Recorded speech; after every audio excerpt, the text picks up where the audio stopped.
Yeah, so if I had to pick one problem from 13.2 that I definitely would want to go through and make sure you're ready for on the next test or whatever quiz coming up, because if this is kind of an equivalent of something we've done before, particularly in 21A and B, um, if we think of the second derivative, remember R of t we know is a position function. That's kind of the notation. So, and we can think of a vector function as tracing a particle on some curve over time. R of t would be the position function. Dr dt is our velocity function. And the second derivative of position is acceleration. And in 21A, we learned that relationship that if you start with position, take the derivative, that gives you velocity, take the derivative of that gives you acceleration. And then not always, but sometimes in 21B, especially at that beginning part when we're learning antiderivatives, thanks for sending that out. Yeah. The idea is you start with acceleration, like in 21B, it was acceleration of gravity, and then you integrate to find your velocity function, and then you integrate that to find your position function. So you're going backwards, you're integrating. And so because that's such a common problem in 21A and B, I think this is a high candidate for a test question in 13, because we're doing the same thing just in terms of vectors. So what I want to do is start with my second derivative, which can be thought of as acceleration. And I'm just going to go ahead and write it in this form. If I distribute the -6, it's -6, -6, -6. And so if I want to find out what, okay, again, this could be thought of as acceleration. If I want to find out what v of t is, or dr dt, the first derivative of position, I need to integrate my acceleration vector. I need to integrate a of t as a vector, which is like integrating -6, -6, -6. And it's going to be with respect to t. And so here's the thing. The integral of, we have to do these all separately. In other words, the antiderivative of -6 with respect to t is, and it's going to be a vector, -6t plus some constant. I'm going to put c1, because when we take the antiderivative of the middle one, that's also -6t plus some constant that is not necessarily the same as this constant, right? So you have to say like maybe c2. And same thing for my k component. It's going to be -6t plus some possibly different constant c3. Okay. And before we integrate this to get to our position function, we need to solve for those constants. And that's where this initial condition comes in. We know that our initial velocity is 4, -5, 0. So this is dr dt. So we're going to use our initial condition that dr dt evaluated when t is 0 is supposed to come out to be 4, -5, 0. Oh, so I'm going to slide that up. But if I plugged in 0 here, I'm going to end up with, right, if I plug in 0, that's 0 plus C1, 0 plus C2, and then 0 plus C3. So if these vectors are going to be equal to each other, hopefully you can see that my first constant is going to have to be equal to 4, right? C1 is going to equal 4, C2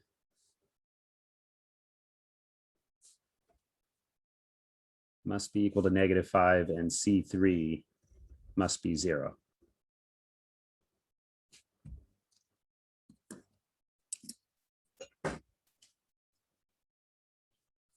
And so then I can plug in, I can, for my new and improved velocity vector function is -6t plus that constant for negative 6t, C2 came out to be -5, so it makes that a -5. And negative 6t, that's it, because this is C3 is 0.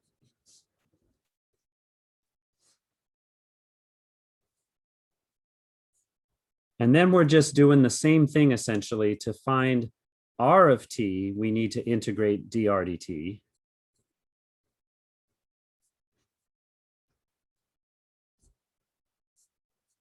Which means we want to integrate negative 6t plus 4, negative 6t minus 5, negative 6t.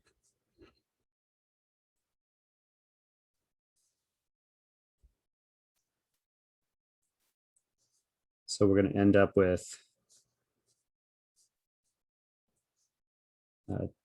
t squared over 2. That's going to be negative 3t squared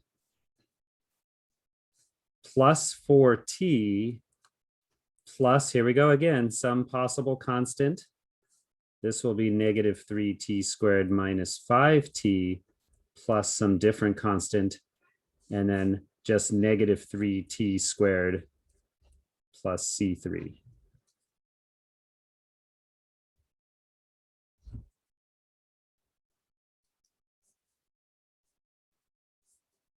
And so finally, up at the top, we have our initial condition for position. When t is 0, we're supposed to be getting the vector 1, 2, 3. So we can just plug in those initial conditions.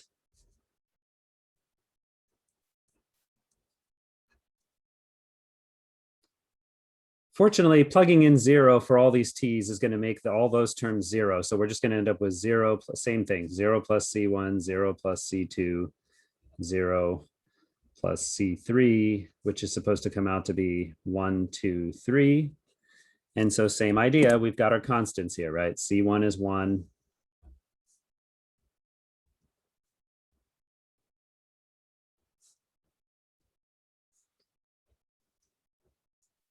C3 is 3. And so your final position vector, what's not good about this problem as a test question, it's long, right? It takes a little bit of time, but it's not hard, right? It's not easy. It's not hard. You're just integrating and just plugging in. So C1 is 1, so it's going to be negative 3t squared plus 4t plus 1, negative 3t squared minus 5t plus 2, and then negative 3t squared plus 3.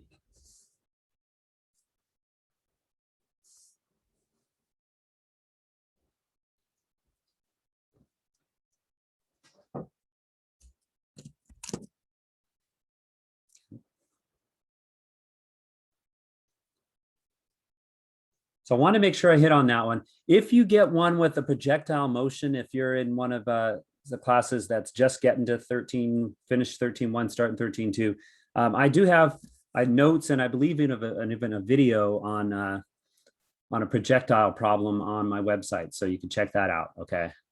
But that takes a long time. And like I said, it's not really usually a test question because it involves some physics pre-knowledge. So still worth studying, but.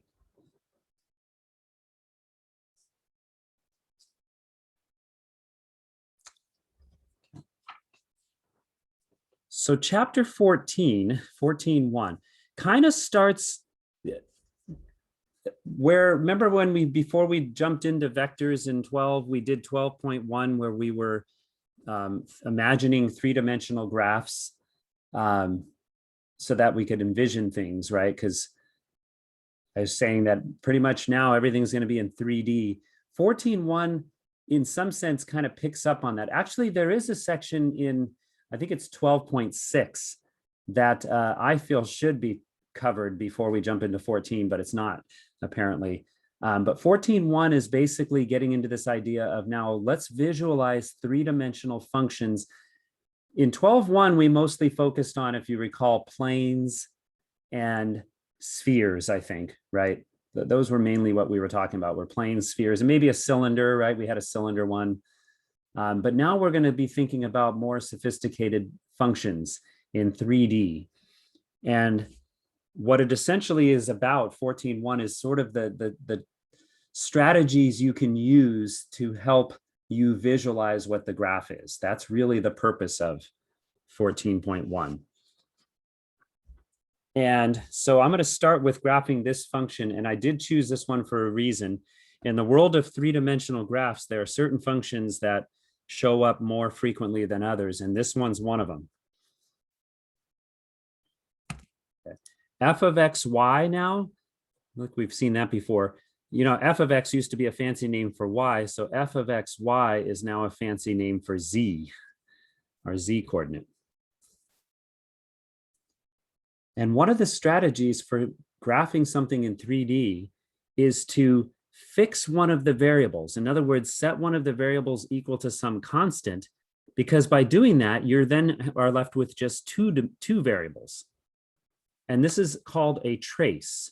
So let me show you what I mean. When we fix a variable, like for example, I might start with just saying, why don't I pretend z is equal to 0? Remember that z equals 0. Another way to think of that is the xy plane, if we go back to 12.1. So what I started here was sort of a T-chart. You know how like in the old days when you didn't know what a graph looked like, you just made a table and you started picking some x values and figured out what y is. Well, here, the idea of a trace, what we're actually going to do is pick some planes.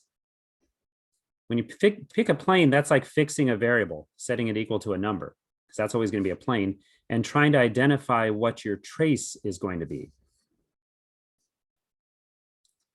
If z is 0, what I end up with is 0 is equal to x squared plus y squared. See, that only has two variables. Now, how can I think of this? That has the form of a circle. The problem is the radius is 0. So in reality, all this is just a dot, isn't it? It's just a circle with a radius of 0. But we'll come back to this in a second. What's important to identify is this has the form of a circle. Okay, we want to remember that because, see, if I let z be some other value other than 0, like maybe 1, 2, or 3, I would actually get a legitimate circle, wouldn't I? We'll do that in a second. Since I let z be 0, why don't we try letting x be 0? If x is 0, what I end up with is z equals y squared. And we could do a little two-dimensional graph just off to the side here. That has the form of a parabola, doesn't it? A parabola that's opening up, kind of like y equals x squared. But who's acting like x is actually y, right? Y is this way and z is going up. So it's a parabola like this. And in fact, that parabola, because we're going to add it to our graph here. When x is 0, that means you're in the plane of the paper, if you will, right? I'm in the plane of my paper. I'm going to see this parabola z, y, see how it's perfectly oriented, z is going up. So I'm going to make a much larger version of that. That parabola would look something like this. So this is z equals y squared. And it's a flat parabola. It's 2D. It's in the plane of x equaling 0. Let's try y equals 0. If I let y be 0, what I end up with is z equals x squared, which is also a parabola where x is going left and right and z is going up. Where is that parabola? But see, that's in the plane y equals 0. Y equals 0 is like the xz plane. So a good way to visualize this is imagine you took this, you can't see that. Imagine I took this parabola and rotated it 90 degrees. If I rotated it 90 degrees, you're going to get one end of the parabola coming out of the paper, and the parabola is going to go into the paper, in behind the paper. That's not easy to draw, is it? I might kind of visualize it like this is what I sometimes do is I go like this, and then I envision it coming out the other way, right? It's going like that. That's just this parabola rotated 90 degrees. So this is z equals x squared.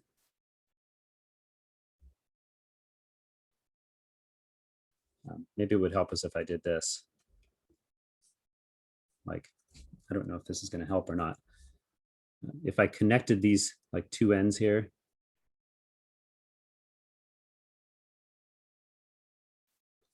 To make it feel like that parabola is going this way rather than this way, right? This one's going straight across. I don't know if that helps or not.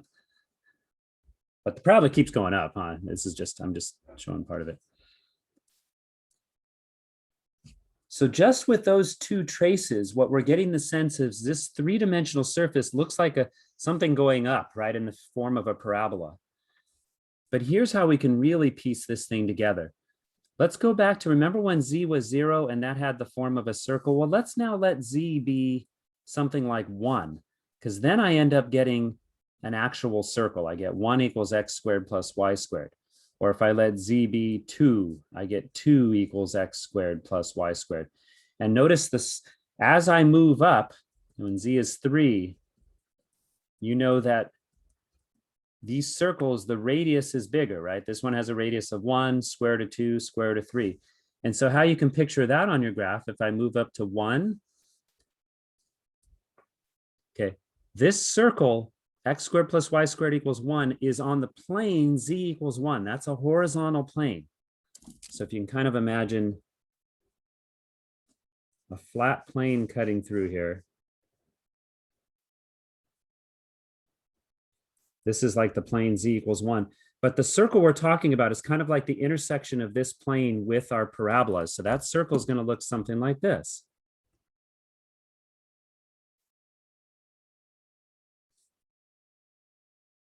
See that? How the plane's kind of cutting through and connecting those parabolas. And when I go up to z equals 2, this circle right here has a bigger radius. It's going to connect these together like this. And z equals 3. And so forth, right? So maybe I'll just, I'll do one more and kind of finish this off. And by putting all of those traces, everything I just drew was two-dimensional, wasn't it? I mean, so to speak. Yes, I know these circles are going in and out of the paper, which brings in a third dimension, but they're not going up or down, right? It's these circles are fixed at particular z values. And by doing that, by doing enough traces, can you see what this picture looks like? It's looking like a bowl, right? And in fact, you've seen this graph before.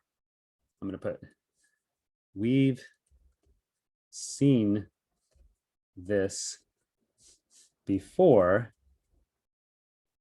Remember in 21b, when they said, let's take y equals x squared and we'll revolve it around the x-axis, revolved about, actually, let's do about the y-axis, about the y-axis. Remember doing that in 21b? We drew the graph and it looked like this. We said, okay, let's take the right half of our parabola, y equals x squared, you know, to some point here, right? And then we spun it around the parabola to get this kind of shape. That's exactly the shape that we're looking at. It's exactly the shape, except ours has z, right? Ours is going up and we've changed our axis name. And this, just like in two-dimensional calculus in 21a and 21b, you should know how to graph a parabola, right? That's a common graph. You should know how to graph it. Well, it turns out in 21c and beyond, now we know when we see an equation like z equals x squared plus y squared, it's going to look like this shape. This is a fairly common graph. And the name we give this graph, this is called a paraboloid.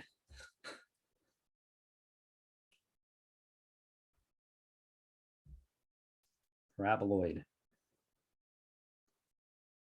Okay, more terminology here, some terminology. While in theory, you can do traces by fixing z being a number, x being a number, y being a number, oftentimes the easiest traces to work with that really help us see things are traces for z values. And traces for specific z values are often called level curves. Some of you have encountered that word. Traces for Z values are called level curves. And that kind of is fitting, right? This circle that I drew right here is level, right? It's flat. It's a horizontal circle. It's a level surface. So that's why they get the name level curves. And so in the world of traces, oftentimes we'll just really just bypass X and Y and we'll just say, what do the level curves look like, right? What are your Z traces? You can think of these as cuts through your graph if you like, right? Cutting it at different elevations. What does that cut look like?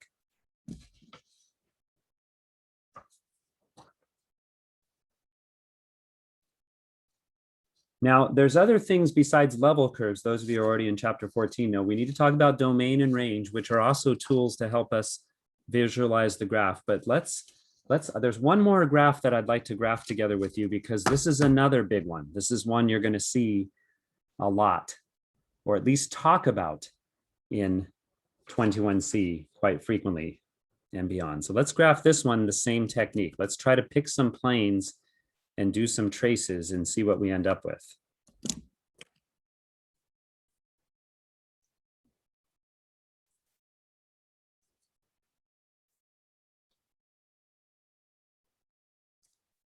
And so what we can remember, this is just Z. Well, what did I start with last time? I said, well, let's see what the trace of Z equals 0. Whatever this surface looks like, let's see what it looks like if we cut right through at the origin. Well, if I said 0 equal to y squared minus x squared, I suppose I could move the x over to the other side. This would tell me y squared equals x squared. And if you take the square root, you have to remember to do plus or minus. This just tells me y equals plus or minus x, which are just two intersecting lines, right? If this was x and this was y, that's just this line and this line. Well, that's not going to help us too much with what this graph looks like. We're looking for more things like circles and parabolas like we saw in the last one, not two intersecting lines. That's not going to help very much. So let's come back to that. But I do want to acknowledge, just like the previous one, when it was equal to 0 for the first one, it was just a point, and that wasn't very useful.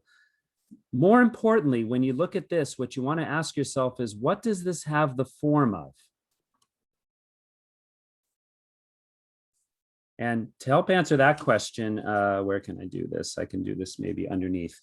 In other words, if Z was not 0, suppose Z was something like 1. I'm going to do this down below here. What would 1 equaling y squared minus x squared look like? Does anybody spot that graph from a previous math class? I'll give you a hint. It was one of your, what they call the conic sections.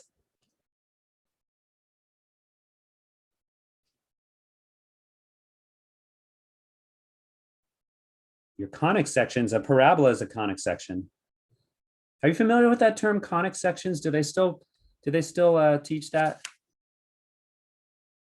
What a conic section is, this is just a side note here, you don't have to know this, but the reason they call them conic sections is if you imagine a double cone like this, and we'll actually get one of our graphs we're going to talk about is part of a double cone here. If you take a cone and you cut it through, a conic section means you cut it. If I cut through horizontally on a cone, I'm going to see a circle, obviously, right? If I cut through vertically for part of it, well, like part of it, like if I look like this, if I go like this would be a parabola.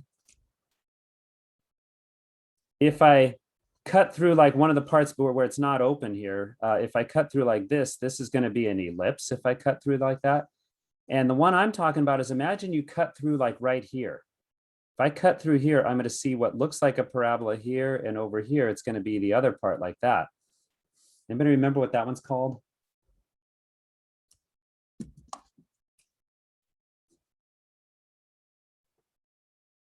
A hyperbola. Do you remember that graph? What a hyperbola looks like is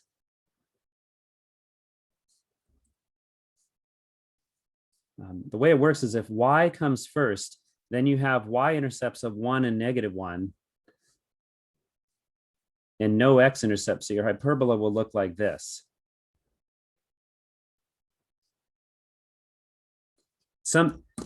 Back in the day when I used to teach this stuff, they would make you'd had to make like a little rectangle here. And it turned out that the diagonals of those rectangles were what your hyperbola approached. Do you remember doing those? Vaguely. I forgot an R. It's not hyperbola. It's hyperbola. Hyperbola. There we go. Well, even if you did remember, not many people I think do here, don't worry. The point I wanted to make here was this has the form of a hyperbola back up here. And hyperbolas, of all the conic sections, those are even my least favorite. So we're going to try to stay away from that if we can. We don't want to graph hyperbolas. Let's see what happens when x is 0. That gives me z equals y squared. We saw that. That was our parabola where this was y, this was z. So let me add that to our graph. Go back up here.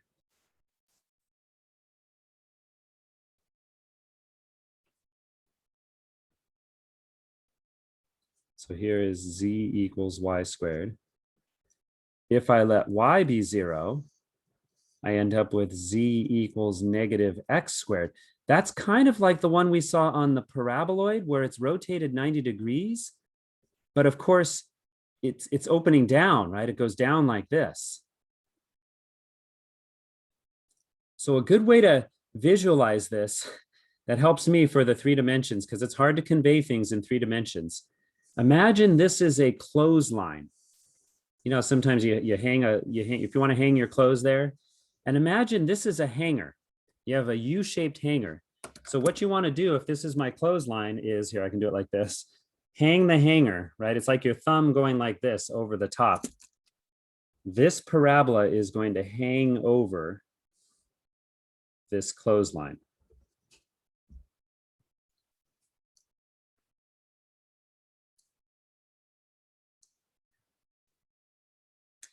Now, with only these really just 2 traces, because we ignored that one, I kind of have a feeling what the graph looks like, but not really enough. So usually when I'm plotting these, I have to do more than just these 3 traces. I kind of want to stay away from z, though. I don't want to change z because I'm going to end up with a hyperbola. And what I'm seeing is when x is 0, I get a parabola. When y is 0, I get a parabola. And so I like those better than hyperbolas. So what I want to do is do some more traces for either different x values or different y values. And so here's what it comes down to for me.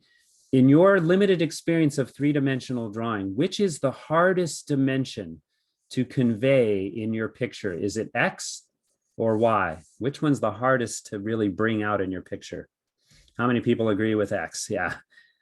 So even though I could do more traces for different x values, that's going to be hard to sketch. So I'm going to do traces for more y values. How about 1? And while I'm at it, I can get 2 traces for the price of 1. Do you see that if I let y be plus or minus 1, my trace is going to be 1 minus x squared. And that is this exact same parabola shifted up 1 unit, like this.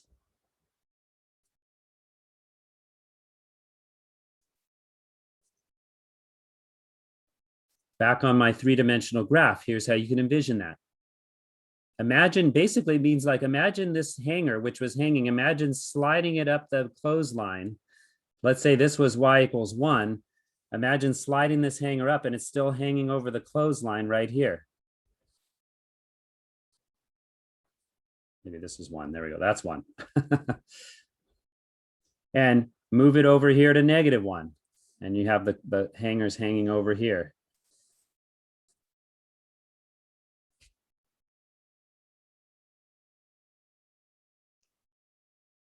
And you might start to see what this 3-dimensional graph looks like.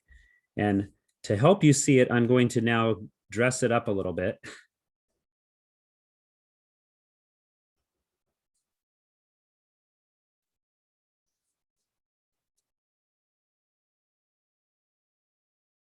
And if you still don't see it, I'm going to dress it up even more. You're going to know it now.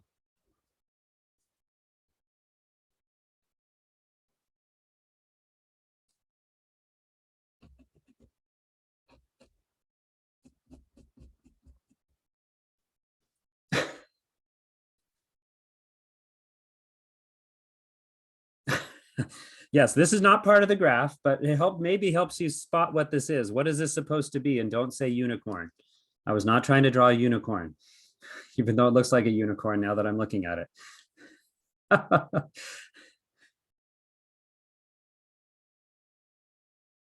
Yes, exactly. Yeah.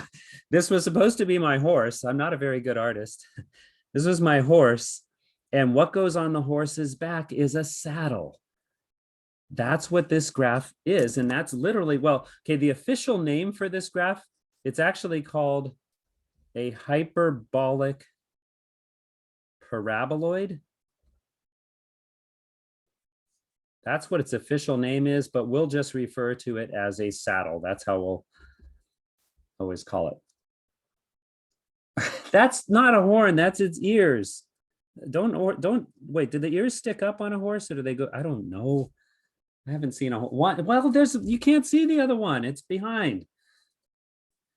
Stop making fun of my drawings. I'm just kidding.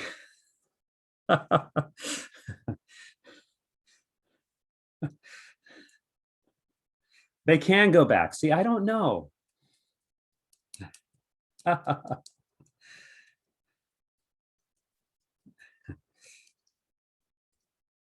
I'm not yeah, I need to get a picture of a horse in my head. I'm not a good, but see, I wonder if the true equestrians, I wonder if the true equestrians know that the saddle that they put on the horse every day they want to go for a ride is really called a hyperbolic paraboloid, huh?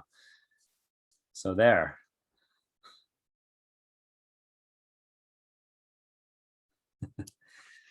So keep this shape in mind because we're going to see this actually very quickly, probably by late next week or the week after, we're going to be talking about saddles.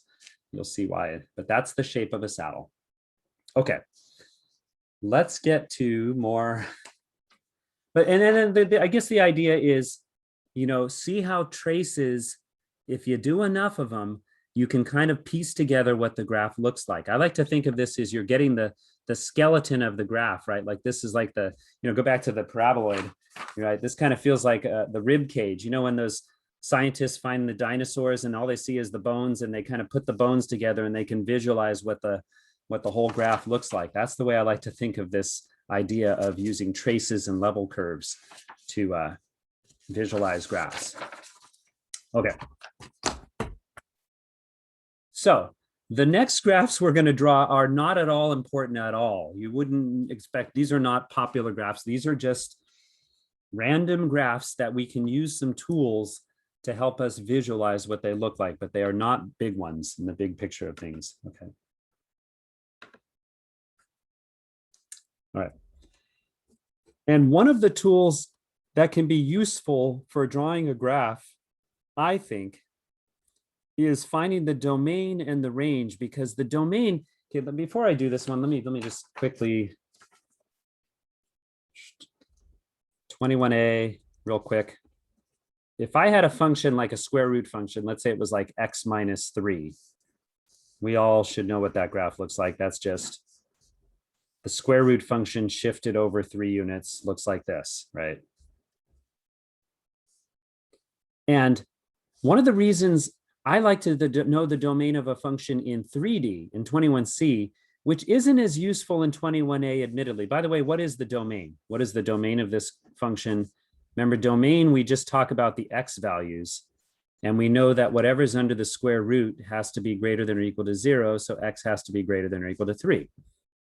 And likewise, the range, which is all your y values, you can just see from the graph goes from 0 to infinity, right? This is y. Y is greater than or equal to 0.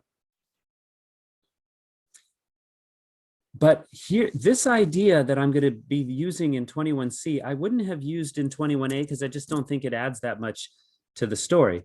But the way I like to think of domain, particularly in 21C, is it's the shadow of the graph.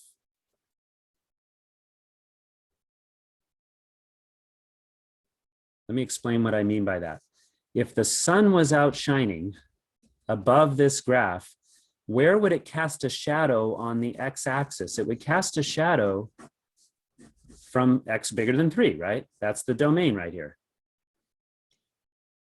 And so if all I knew was the domain of a function, what I would know is that if I look up, okay, I say the sun is above, in some cases it might be below, but what I know is there's something either above or below, right? If I know the domain, if I know this is a shadow, I know there's function above or possibly below. That's what I like about domain in 21C, because these graphs are more complicated. What is still true is to find your domain, you're still going to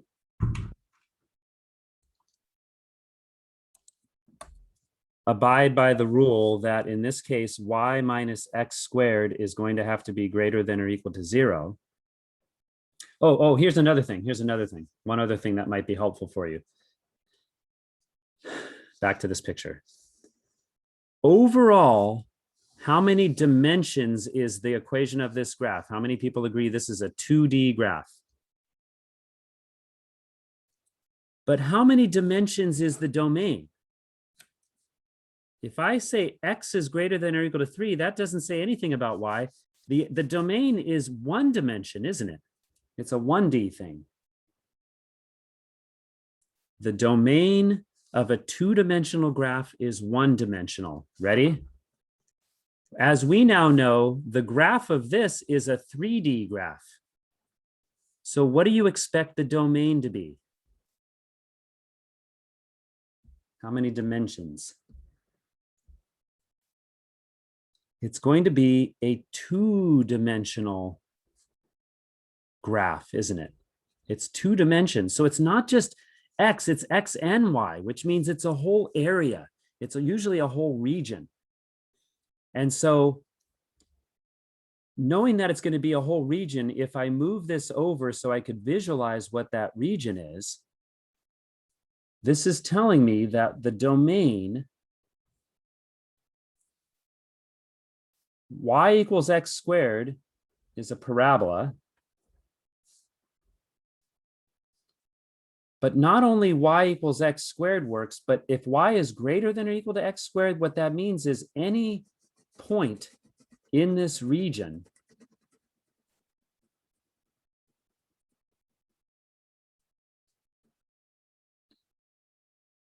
is part of my domain. And then, get back to what is domain from just like a, pure math level. What the domain means is I can take any point here. For example, if I pick 0, 2, that I would be allowed to plug that into my function and not get a negative number into the square root, right? 2 minus 0 squared works. I can take the square root of that. But if I picked a point over here, like 2, 0, that's not going to work because I'm going to get 0 minus 2 squared, and that won't work under the square root. That's why it's not part of my domain, right? So that's in essence what it is. Now there's some terminology that goes along with the domain that some of you have to answer on your homework, and some of you will when you get there. When we're talking about a two-dimensional domain, there's two concepts here. I don't have a whole lot of room. I'll introduce them through my examples. Notice that because this parabola goes up forever, there's no end to how high up I can go above that parabola. So what we would say for this one, it is my domain is unbounded.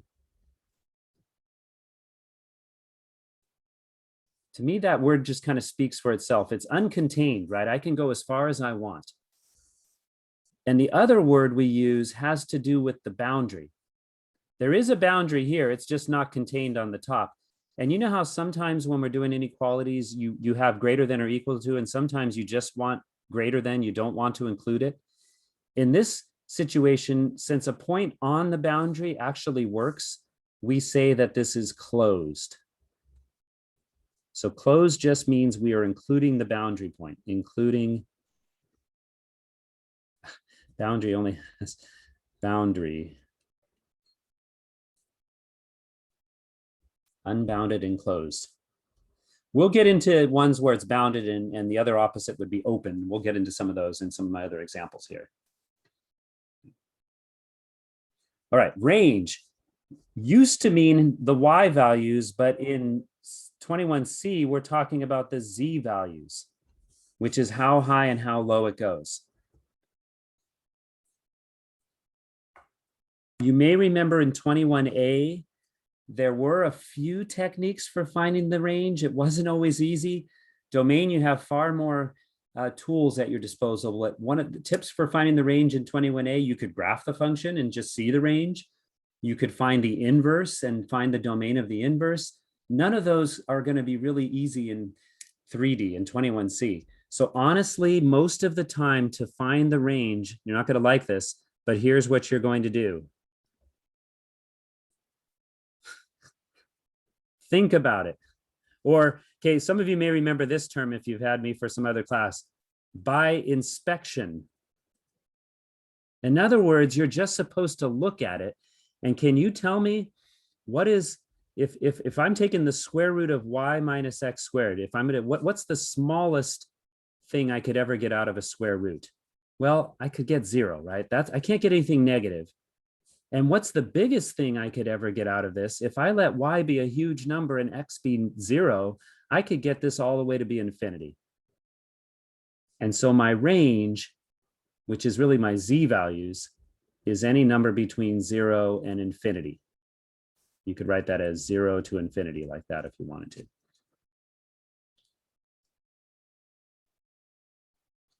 I don't claim you'll always be able to find the range by just thinking about it. But for certain functions like this one, I think that's reasonable to infer that your range is from 0 to infinity. Okay, domain range, let's look at level curves. We talked about those as special traces, and those are the ones we mostly focus on. Let me rewrite my function. And when we do level curves, remember we're doing traces for Z values. And so what we usually do, the kind of the standard thing is we're going to replace, let Z equals C be a random Z value. So we'll just replace, so in other words, we're going to replace f of x, y. We'll just call that C.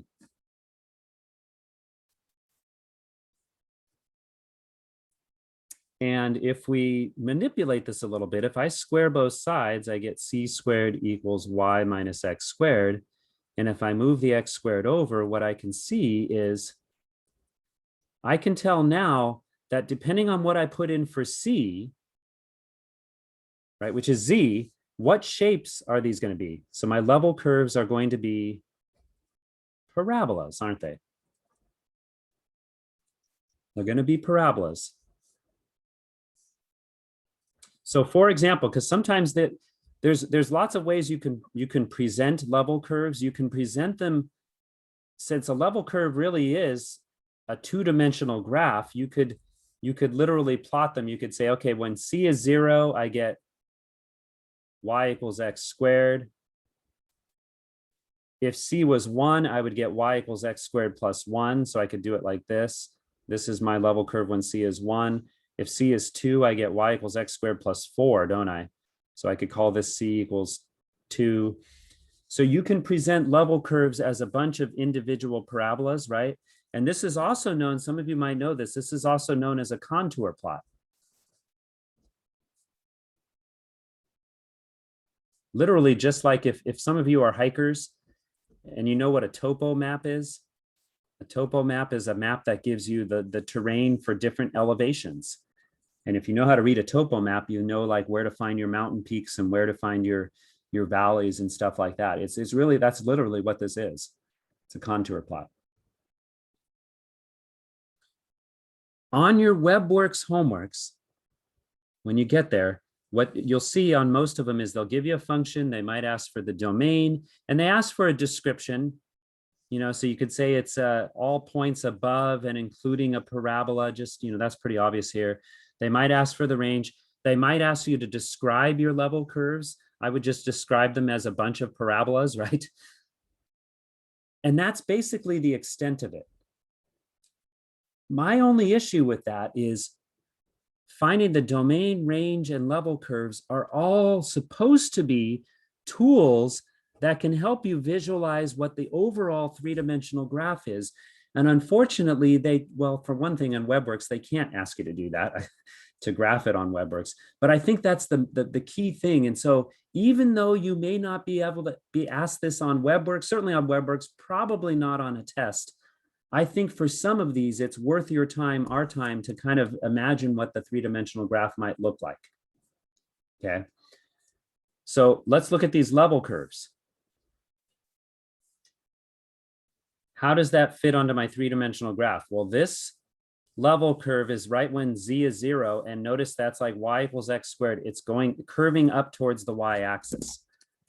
So when z equals 0, that's the bottom. That would be like this. Okay, this is my level curve when c is 0. When c is 1, so if I move up to an elevation of 1, what we can see is the vertex moves up the y-axis, right? So that's like, instead of starting here, it moves a little bit to the right. Maybe it's like right here, and I get a parabola at this elevation. And then when I go to z equals 2, now my bottom of my parabola moves way forward, right? Like it's over here somewhere, and I get this parabola going like this. And if you kind of interpolate in between, you can probably visualize this is some kind of maybe a mountain here that's curving this way and going up to the y-axis. But can you see what that surface kind of looks like, huh? Kind of get a feel for what that surface looks like. Ooh, let me tie one other thing together.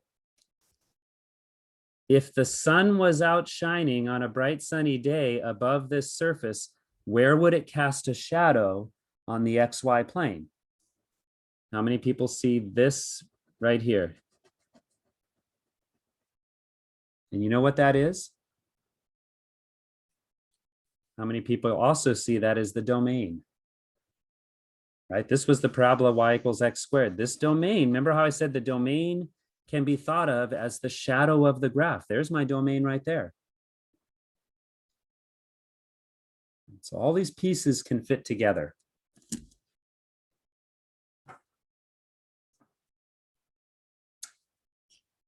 Let's try one more where we actually put the graph together, and then we're just gonna, because I know a lot of people's homework are specifically like, there's a function, it's just the domain or just the level curves. They're not asking for all three.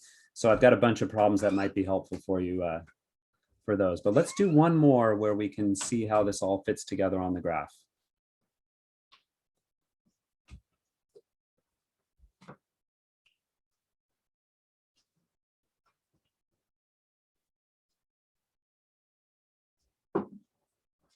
Okay. So I want to find the domain. I'm expecting it to be 2D.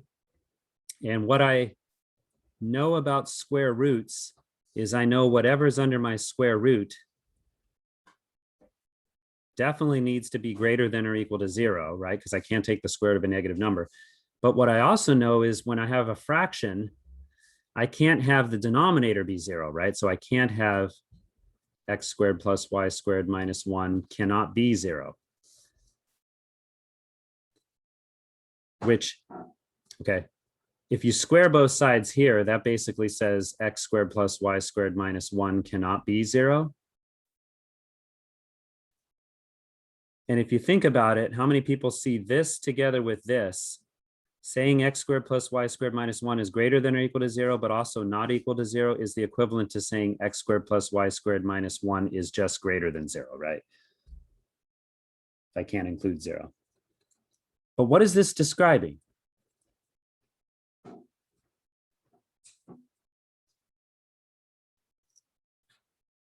Hopefully you recognize this if I were to plot it. x squared plus y squared equals 1 is a circle. Here we're talking about, we don't want to include the circle because it says greater than 1.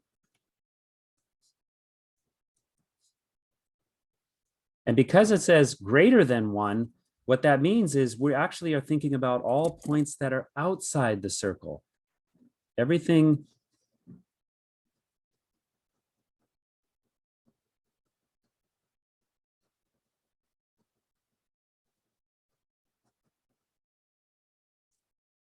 outside the circle is my domain, which is the shadow of the graph, which is kind of interesting.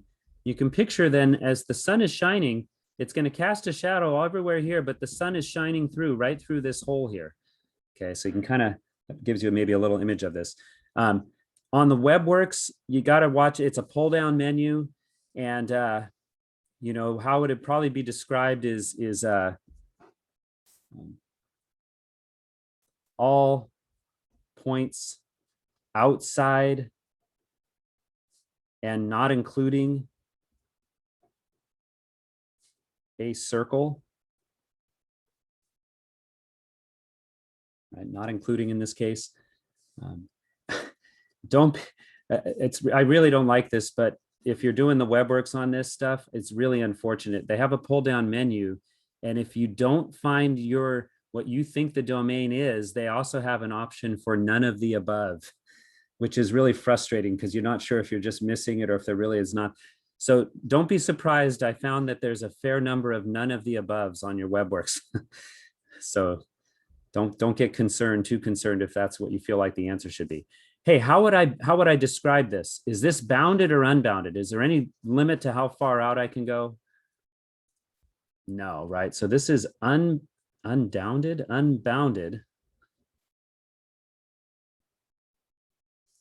This time I don't want to include my boundary point, so I would say it's open. Those are the two terms. There's official definitions for them, but I think it's more intuitive, not worrying about the actual definition there. Let me skip the range because I got more problems that are better examples for the range. Let's go straight to the level curves. Whoa. And we said to do our level curves, what we're going to do is set Z, which to C.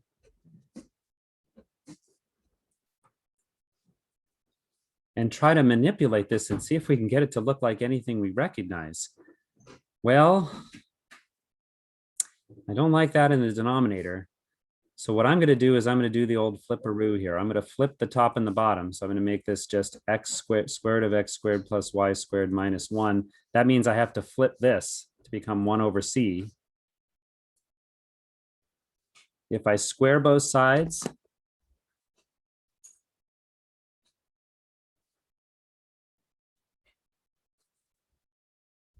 and now I'm seeing a circle.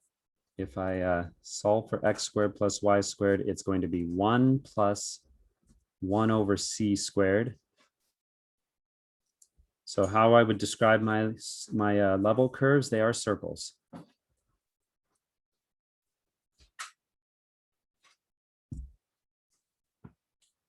We could plot them two-dimensionally. We could say, well, what do you get if C is 1? You get a circle with a radius of √2. Let's just draw that. If C is 1, my radius is √2. Notice is if C is 2, I get 1 plus 1/4, which is 5/4. The square root of 5/4 is actually close to 1. So that circle is going to be inside here. I should have made this bigger. That's C equals 2.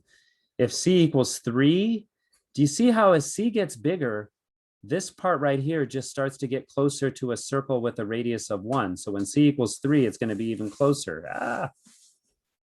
Like this. If I chose actually a fraction, like if I chose 1/2, that would become 1/4. I would flip that and I would get 4, and I would actually have a bigger circle. So it goes like this. If C was 1/2. And if I make that fraction even smaller, my circles get bigger and bigger and bigger. As far as the graph goes, let's say this is 1, this is 2. When C equals 1, we get a circle coming around. When C equals 2, we saw that the radius of that circle was ever so slightly smaller. And if I kept going up, what we see is this circle gets closer and closer, but it's never gonna, it has a limit here, right? I'm gonna put note as C approaches infinity, the radius of my circle approaches 1, doesn't it? And so you ready? Remember how in 21a, you can talk about functions with vertical asymptotes? In fact, you could think of this thing as having a cylindrical asymptote, a circle with a radius of 1.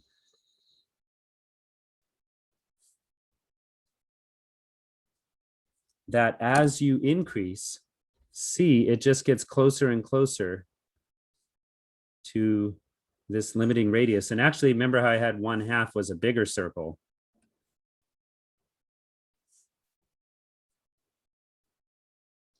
And if you interpolate in between, in other words, join these kind of circles together, you get,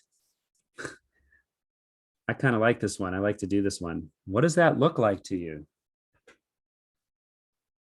What's that surface look like? Yeah, I like it. I don't think it has a name, but it does kind of remind you of a volcano, doesn't it? And you know what's kind of cool? This is funny. One of my colleagues, James, was teaching this in one of his classes. I think it was 17C, and he found something that I did. Maybe some of you know, you've seen this shape before. You ready? I pulled it up.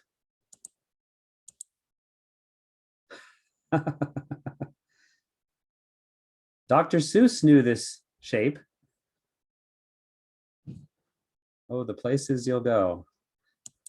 Pretty cool, huh? I don't know how he remembered that. I haven't seen those books in forever, but yeah.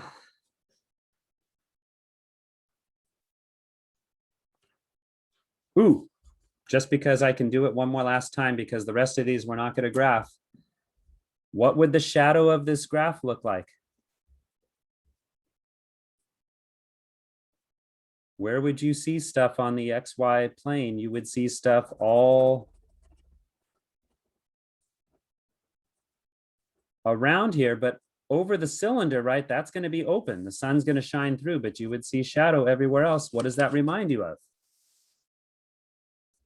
That's the domain, huh?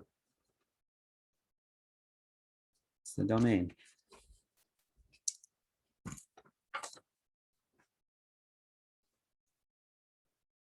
Okay. So now, so we can get through a whole bunch of problems here. Let's just do the domain. Let's not worry about the graph. Let's just do the domain, because there's different things, different types of problems to think about. And I have some for range as well.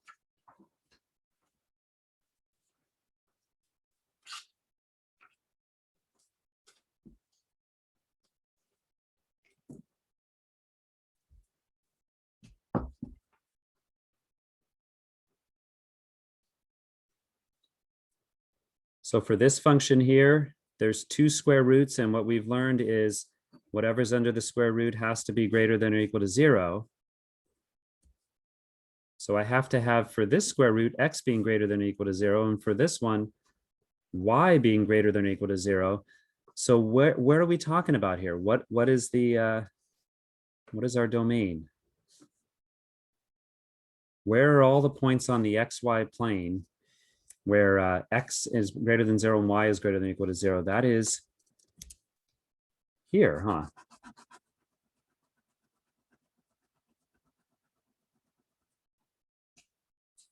How would you describe that to somebody?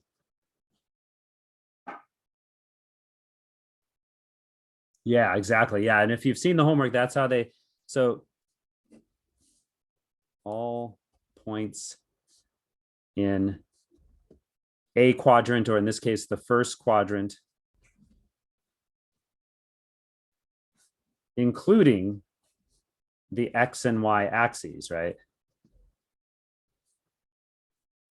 I think the web work says possibly including one or more of the axes. Well, yes, it is possibly including, it does include them, okay? If I had to characterize it as bounded or unbounded,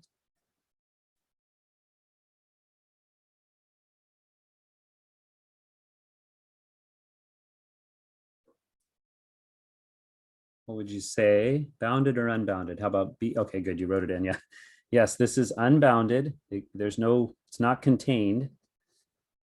And the boundary, the one boundary we have is closed. We do want to include that. So that would be closed, I think.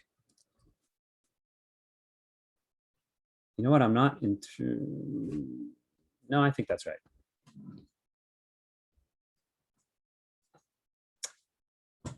You know what? Since I have a little space here, 1.5.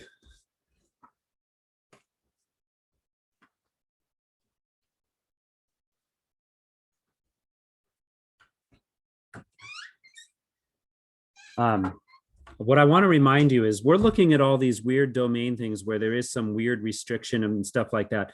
But I want to remind you, just like in 21A, there's plenty of functions where there is no restrictions on what you can plug in for X and Y, right? I don't have any square roots. There's no denominator.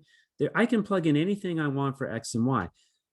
That being said, you can easily mess this up and lose points because what did we used to say in 21A? If the domain was everything, we would just say all real numbers. But remember, in 21A, we were just talking about X. And here we're talking about X and Y. So more correctly, what you would want to say is all points, right? All real, I guess they have to be real numbers, but that's kind of, all real points in the XY plane. Don't say all real numbers, right? And don't put negative infinity to infinity because that's only describing one variable, right?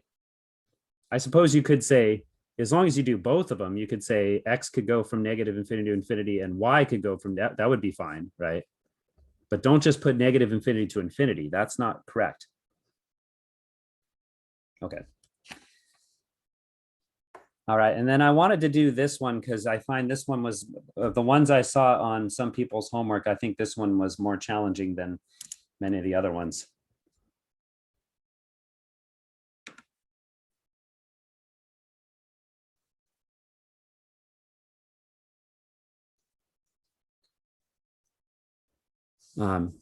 Recall with logs, with natural logs, what you're taking the log of, the inside here,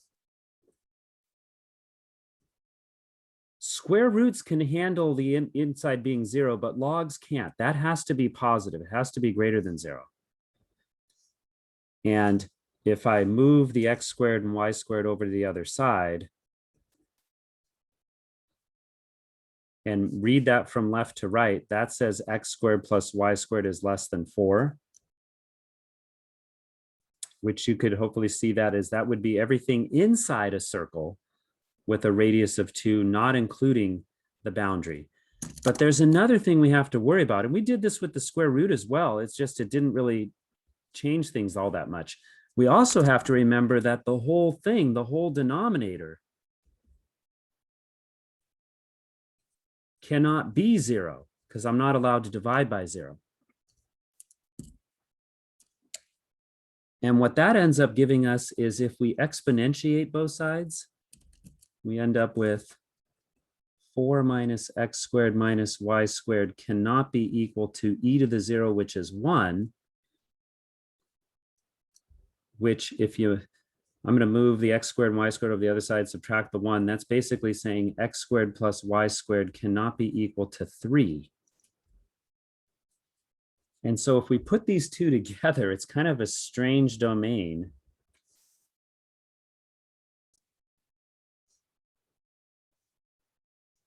This has a radius of 2.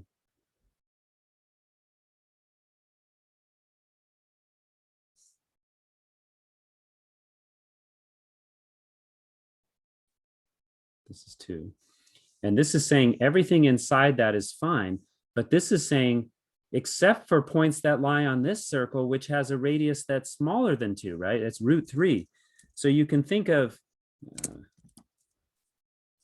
that's this one right here. There's another circle inside.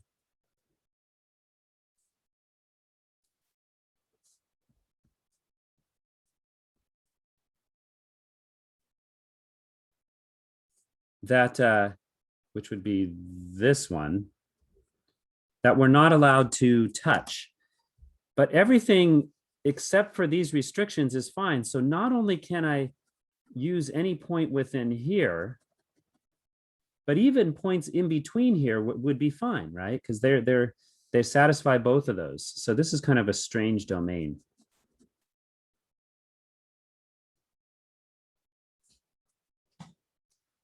I'm not even sure how that, when you pull down the drop-down menu on WebWorks, I don't know that there's, I mean, what I guess I'd be looking for is all points inside a circle, but not including another circle. It's kind of hard to describe.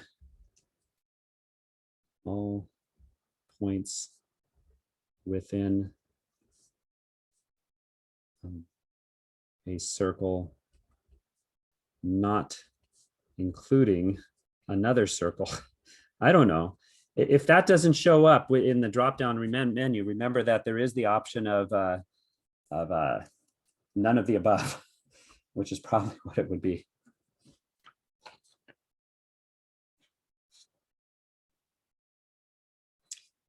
And then before we run out of time here, let me talk a little bit more about range.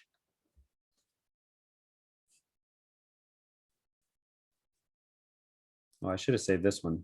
No, it's okay.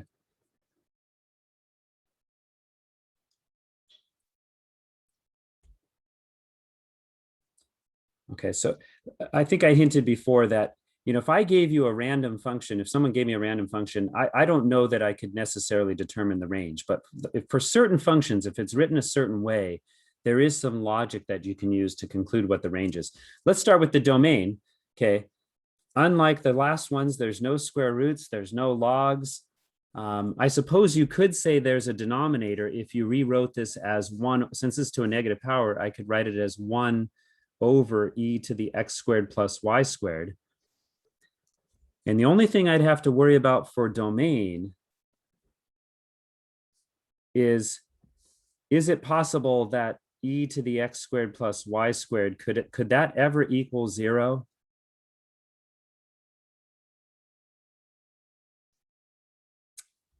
Well, if you think about the graph of e to the x, always good to remember these important graphs.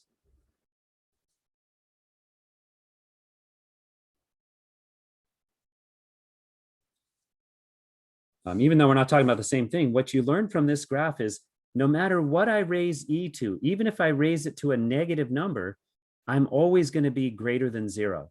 And so I may have said this before to some of my students, e to anything, any number, is always going to be greater than 0. You can tell that from the graph. Never will it be negative. So this is never true, right?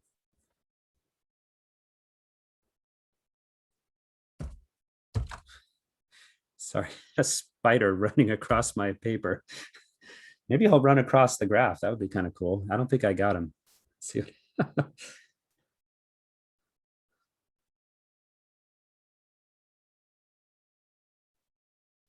Okay, so what does that mean? That means I don't have to worry about dividing by 0, which means my domain, I can plug in anything I want for x and y, and this is never going to happen. So I could say not all real numbers or not, I could say all points, right? All points in, I'm just going to do the short version, in the xy plane.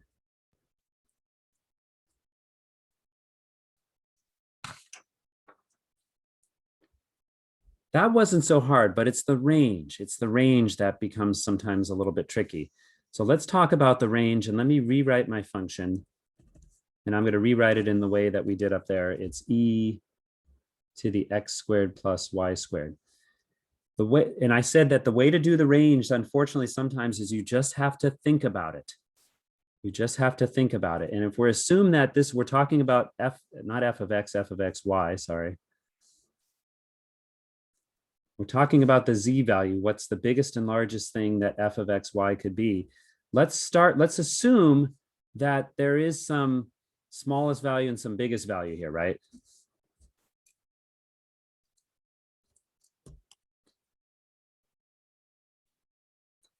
The way to think about it is, since the only thing that changes when I plug in numbers for x and y is the denominator, the two questions I would ask for the denominator is how big can this get and how small it can get.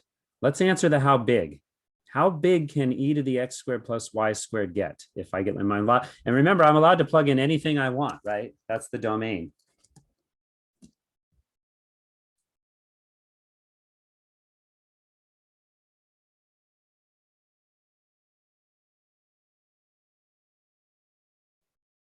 How many people agree I could make that infinitely big? If I plug in 10 million for x, 10 million for y, raise e to that. So I know that this could get infinitely big, but then what would happen to my function? What would 1 over infinity? If the denominator get infinitely big, that would approach 0, right? And that would be my smallest thing I could get. And of course, it's not going to be actually equal to 0. It's going to be approaching 0. So it would be correct to keep I'm not going to put equals on that, right? So then to figure out what's the largest thing, I'm going to ask the opposite question. I'll do that over here. How small? What's the smallest you could ever make e to the x squared plus y squared? Exactly. And what would go in for x and y to make that equal to 1? You would be e to the 0 squared plus 0 squared. That's the smallest thing you could get is 1, right? And what does that make my fraction? That makes my fraction 1 over 1, which is my largest value. And because I can get it to equal 1, that's not approaching 1, I would have the equal sign on there. So my range, for range, since you're just talking about z values, you are allowed to use, what do you call it, interval notation.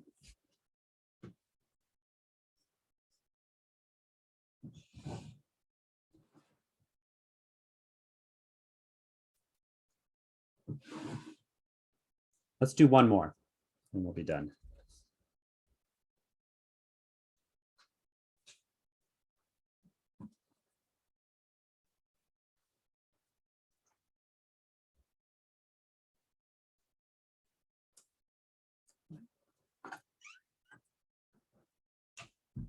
Okay. And I do think it is helpful to find the domain first before you do the range, because then you know what you're allowed to plug in, right? When you start asking those questions like how big and how small, you'll know what you're allowed to plug in. So let's start with the domain. This is another ln. And I know for the domain, what I'm taking the ln of has to be just greater than 0, not equal to 0. And if I move that over and read that from left to right, we're talking about all points. Oh, finally, okay, we get one. All points within a circle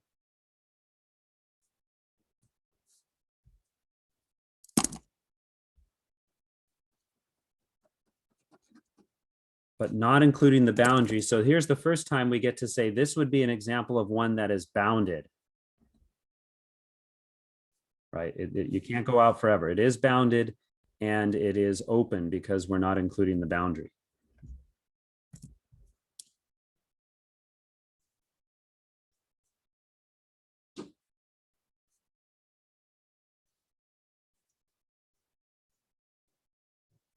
So 4 minus, okay, let me answer that in a second here. So then in the range here,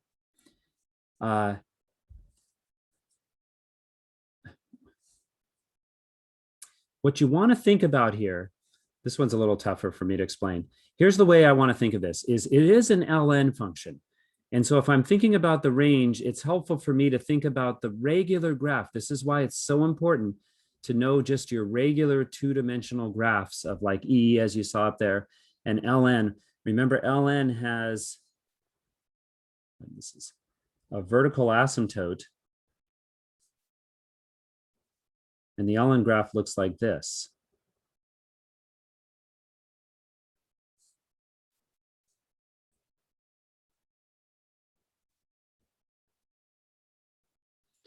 So for your normal ln graph, what's the range? The normal range, it goes up to infinity, it goes down to negative infinity, right? That's my normal range for an ln function. And so if I was approaching the range for this one, that's going to be my starting point. I'm going to assume right now my range is negative infinity to positive infinity, but then I'm not done. Okay, I've got to analyze this a little bit more, right? Oh, okay. Yeah, hang on one second.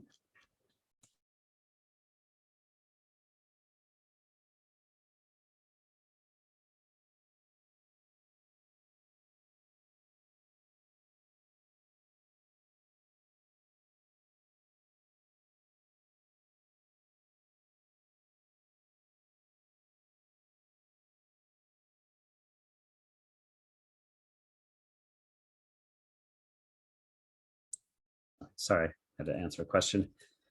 Where was I? Oh, yeah. So I know I have an ln. So for when I'm talking about the range, I'm saying, well, maybe it's negative infinity to infinity because it is an ln function. But then here's what I would then ask. In order for the ln to go to a negative infinity, what kind of an input do I need? Right? Remember, this point right here is 1, 0. And let me rewrite my function.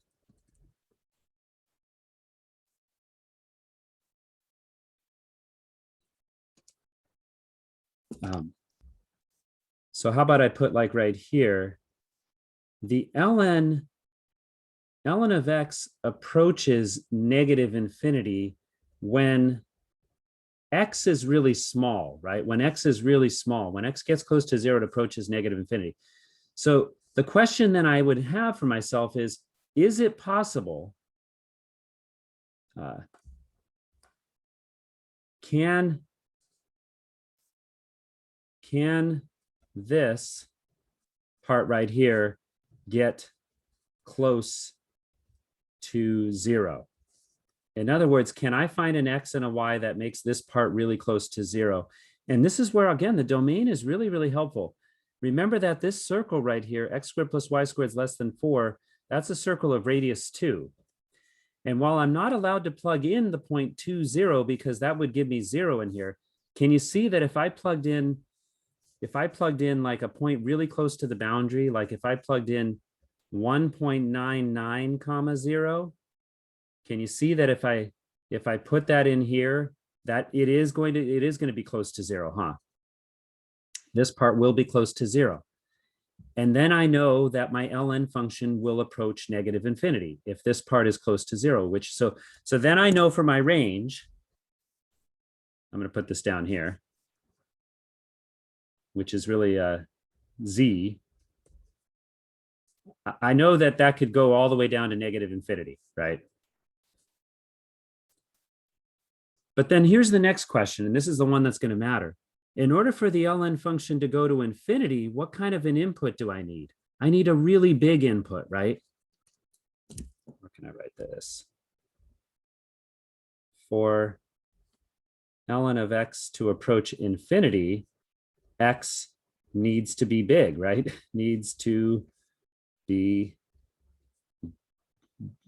big, right? Big, in other words, infinitely big. So then the question I would ask is it possible for this to get infinitely big? 4 minus x squared minus y squared. What's the largest value you could ever get from 4 minus x squared minus y squared? Exactly. Gives 4 as the largest value, right? If X and Y are both 0, you're never going to get anything bigger than 4, right? If X and Y is any other number, you're going to be subtracting it from 4. So what does that tell me?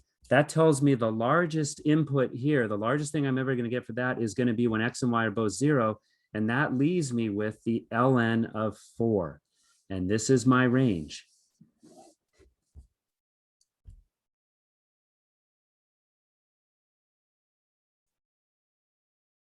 So essentially, well, I mean, what I was going to say is I'm kind of asking the same question about like how big and how small, but not really. I mean, I guess I was here. I'm basically noting that the largest value this could ever be is 4. So my largest z value is ln of 4. But then noting that this can get closer to 0 if I choose no, because I mean, if I ask myself how small that could be, I would say negative infinity. But see, I'm not allowed to take the log of negative infinity. I have to ask myself how small this can get if I use points in my domain. And that's where we make the argument that this part right here could get really close to 0 if I let x be a number like 1.99 and y be 0.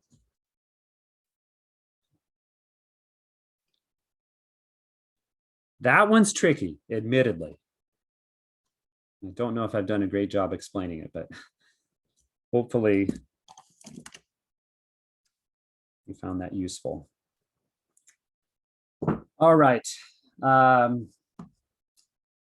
we've got quite a bit into 14.1. I know when I see you next time, some of you will be already into partial derivatives. I'll get caught up next week. Yeah.